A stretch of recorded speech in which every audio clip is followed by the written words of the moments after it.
Blackberry 2 வாங்கினா 320 ரூபா கொடுத்தான், 20 ரூபா மட்டும் கொடுக்க சொல்லுங்க. கொடுக்க முடியாது, வாங்கினாதான் வாங்கலாம். வாங்கின காய்ச்சலாம் நீங்க கடையை சாத்திட்டு போயிட்டீங்க, நாங்க வந்து பேசிட்டு போய் கடையை சாத்திட்டு போய் எப்படி கடை எப்படி கடையை சாத்துறீங்க? வீடா நினைச்சமா கூட்டலாம் துறக்கலாம் உன் வீடா 140 ரூபா போட்டிருக்கேன். மேல 20 ரூபா கொடுத்தா 40 ரூபா கையில கொடுக்குறாங்க.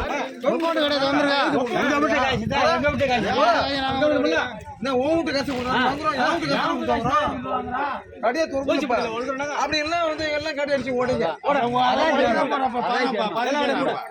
பாத்துட்டே நம்ம எல்லா கடையும் கூட விட்டுதான் சுத்தமா. நான் குளிக்க கூட இல்ல வீடியோ எடுக்கட்டும், வீடியோ எடுத்தா வீடியோ எடுக்கட்டும், நல்லா எடுக்கட்டும். பிளாக்பெர்ரி 2 வாங்கினா 320 ரூபா கொடுத்தான், 20 ரூபா மட்டும் கொடுக்க சொல்லுங்க. கொடுக்க முடியாது, வாங்கினாதான் வாங்கலாம்.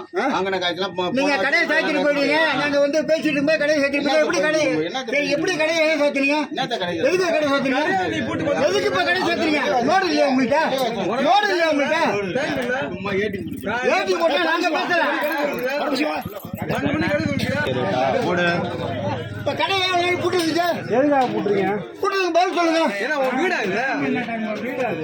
அதான் கேக்குறேன், உன் வீடா நினைச்சமா கூட்டலாம் துறக்கலாம் உன் வீடா? இந்த மாதிரி எல்லாம் பூட்டிட்டு துறக்கிறது நீங்க நினைக்கிறப்பதான் வாங்கிட்டு போறாங்க. சும்மா நாங்க பிச்சை கிடையாது, காசு கொடுத்து வாங்கிட்டு போறோம். தெரியா வேலை போயிடும், ராத்திரி நடந்துங்க. ஏன்னா நாங்க காசு எடுங்க காசா வாங்க.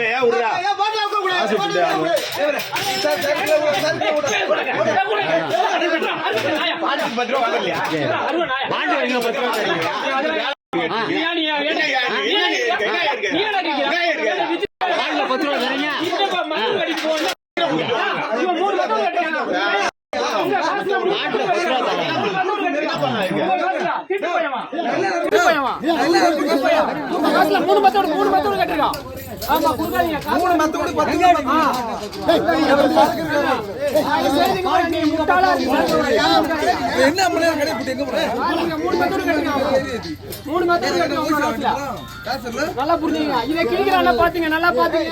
இதை ஏன் கிழிக்கணும்? இதை ஏன் கிழிக்கணும்? சார் எவ்வளோ எவ்வளோ எவ்வளோ கொடுத்துருக்கா பேருக்கு 40 ரூபா 200 ரூபா கொடுத்துருக்கேன். 140 ரூபா போட்டிருக்கேன். மேல 200 ரூபா கொடுத்தா 40 ரூபா கையில கொடுக்குறாங்க. 120 ரூபா கொடுத்தியா? 40 ரூபா கையில கொடுத்துருக்காங்க. ஐயா நானும் வாங்கினா எனக்கு வந்து அவங்க மேல 20 ரூபா எடுத்துருக்காங்க. இப்பன்னு இல்ல, எப்பயுமே எடுத்துருக்காங்க. அந்த பாட்டை நம்ம ரிட்டர்ன் கொடுத்தாலும் அதுக்கான காசு உங்களுக்கு தர மாட்டாங்க. எதுக்கு மேல 10 ரூபா விற்கிறாங்க? அதை வந்து நீங்க என்னன்னு கேளுங்க. இந்த கடையில் நான் வேலை செய்கிறேன், நான் ஒரு ஊழியர். நான் என்ன பண்ணுறேன், ரொம்ப நாளாகவே வந்து அரசு என்ன சொல்லிட்டு இருக்கு, கூடுதலாக விற்றீங்கன்னா சஸ்பெண்ட் பண்ணுறாங்க, 277 பேரை நீக்கிருக்கிறாங்க. ரைட், அதை விட்டுருங்க. நான் என்ன சொல்கிறேன், அந்த மாதிரிலாம் எனக்கு வாழ்க்கையில் பிரச்சனை இருக்கக்கூடாது, நீங்கள் எம்ஆர்பி விற்றுட்டு போங்கயா அப்படின்னு நான் சொன்னேன். அதை அவங்க கேட்கல. அதை சொன்னதுக்காக இருக்கார் பாருங்க, அவர் தலைமையில் தான் அது கடை நடக்குது. அவர் என்ன பண்ணுறாருன்னா, கடையை லாக் பண்ணிட்டு வெளியாட்கள்லாம் வெளியில் போயிட்டாங்க. அப்போ இதுக்கு எவ்வளோ அவர் இது சூப்பர்வைசராக இருக்குன்னா, இதனால ஏன் சூப்பர்வைசர் பார்த்தாரு? அவரை கடையை சொல்லுங்க. அவர் ராமதாஸ் அவர் வந்து கடையை திறக்க போறாங்க. நீங்க போய் அவர்கிட்ட கேளுங்க, அந்த பேட்டி கேளுங்க. ஏன் கடை எதுக்காக கடை சாத்தி போனாங்க? அதுதான் அவர் தான் கேட்கணும். அதான் ஆளு வச்சு பார்த்தாரு, அவங்க சாத்திருக்காங்க. எதுக்காக சாத்தினீங்கன்னு கேளுங்க சார், அதை பேட்டி எடுக்க.